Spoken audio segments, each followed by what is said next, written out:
If you're looking to improve your vocabulary and grammar without memorizing rules or boring lessons, you're in the right place. Our stories help you feel the language, not just study it. So make sure to subscribe, like, and hit the bell, so you never miss a new story. Let's begin. It was a rainy afternoon in Venice. The kind of rain that didn't rush down from the sky but fell gently, like a soft whisper. The air smelled like old bricks, wet stone, and river water. Luca stood alone on a small stone bridge somewhere in the heart of the city. He didn't check a map. He didn't try to name the canal. He just stood still and watched the quiet boats float by. Everything moved slowly, like a dream. A gondola glided beneath the bridge, black and glossy, cutting through the gray water without a sound. The man standing at the back moved his oar in wide, graceful circles. Luca didn't wave. He didn't take a photo. He simply looked. Venice had a strange way of making time feel slow.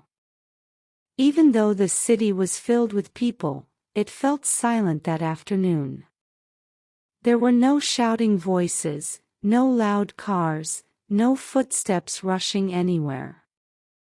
Only the sound of rain tapping on the stone, the soft splash of water, and the occasional flutter of a pigeon's wings.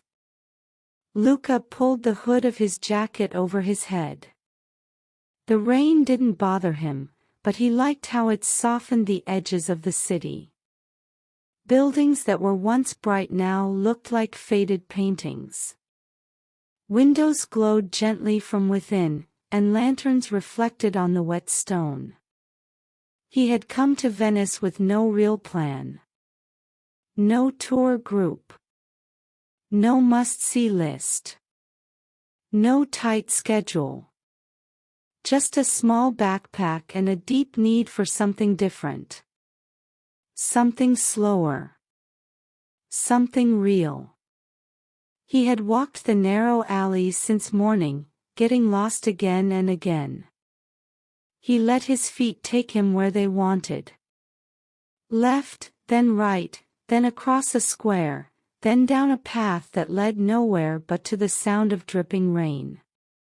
He liked the feeling of not knowing what came next. On the bridge, he leaned against the cold stone railing. Across the canal was an old building with green shutters. One window was open just a little. Behind the glass, a cat watched the rain too. Its eyes followed the raindrops as they rolled down the glass. Luca smiled. The cat didn't move. It didn't care about the world outside. It was part of it. He looked down again. A small boat passed, covered with a plastic sheet.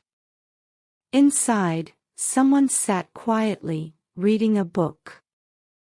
Luca couldn't see their face, but he saw the corner of a page turn. Even that small action felt like poetry. A soft wind passed over the water. It moved the rain in circles. A pigeon landed on the bridge's edge, shook its wings, and tucked its head down. Luca didn't move. He didn't want to break the silence. He thought about how far he had come. Not just in distance, but in life. A few months ago, everything felt fast and loud. His job. His phone. His city. He was always chasing something. But he didn't even know what. Here, in the rain, watching boats that made no sound, everything made more sense. The quiet felt full, not empty. A group of tourists walked by with umbrellas. Their laughter echoed for a moment, then disappeared down the alley. Luca didn't follow them. He liked being alone on the bridge. It felt like the city was showing him a secret. His shoes were wet, but he didn't care. His hands were cold, but he didn't move them from the railing. A church bell rang in the distance, soft and far. It didn't mark time. It marked presence. A man walked by with a small dog. The dog stopped and looked at Luca for a second. Then it trotted on. The man gave Luca a small nod.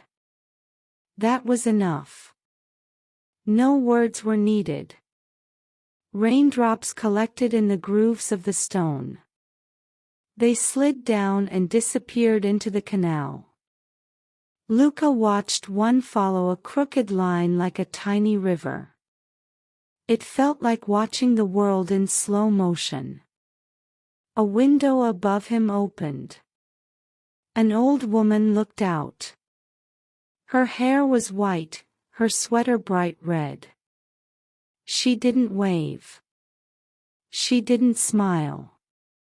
She just looked at the same thing as Luca, the canal, the boats, the rain. Then she pulled the window closed again. Luca imagined how many people had stood on this bridge before him. How many quiet afternoons like this had passed. How many raindrops had touched this same stone. The thought made him feel both small and connected. A young boy in a yellow coat ran past, chasing something in the air. Maybe a leaf. Maybe nothing. His mother called from behind, but her voice was soft, not worried. Luca watched the boy disappear around the corner. He thought about taking out his phone to capture the moment. But he didn't. He knew that no photo could show how it felt. The sound of the water, the smell of the rain, the cold stone under his hands, those things couldn't fit inside a picture. The sky was still gray, but it was getting darker. Lights in the buildings grew warmer. One by one, they lit up like tiny stars.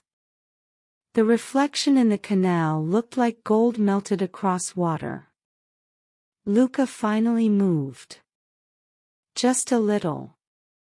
He looked up at the bridge's curve, how perfect and old it was. The stones weren't flat anymore. Time had made them soft. He liked that. He liked that the city didn't hide its age. He crossed the bridge slowly. On the other side, the alley smelled like coffee. Somewhere nearby, someone was roasting chestnuts. The mix of smells felt like home, even though this was not his home. He turned left. Then right. Then let his feet choose again. He didn't want to leave the mood behind. He wanted to carry the quiet with him. He passed a tiny bookstore. Its window was fogged. Inside, a man was reading by candlelight. Luca paused, looked at the titles in the window, then walked on. The rain began to slow. The stone beneath his shoes was slick, but he didn't hurry. A gondolier sang somewhere far off. His voice was soft, rising and falling with the wind. Luca found another bridge. This one was smaller. From it, he could see two canals meet like the arms of old friends. A paper lantern floated in the water. Someone must have dropped it, or maybe let it go on purpose. It drifted slowly, dancing with the waves. The moment felt like the end of a poem. Luca stood there, quiet again, breathing in the damp air. He didn't feel like a tourist. He didn't feel like a stranger. He felt like part of the rain, part of the city, part of something old and slow and beautiful. And maybe, that was the real reason he had come. Without even realizing it, you just learned natural, beautiful English through emotion, imagination, and story, not pressure or memorization. That's what makes language learning stick. If you enjoyed this, make sure to subscribe to the channel, like the video, and turn on the bell so you get a new story every day. And don't forget to leave us a comment to tell us what you felt.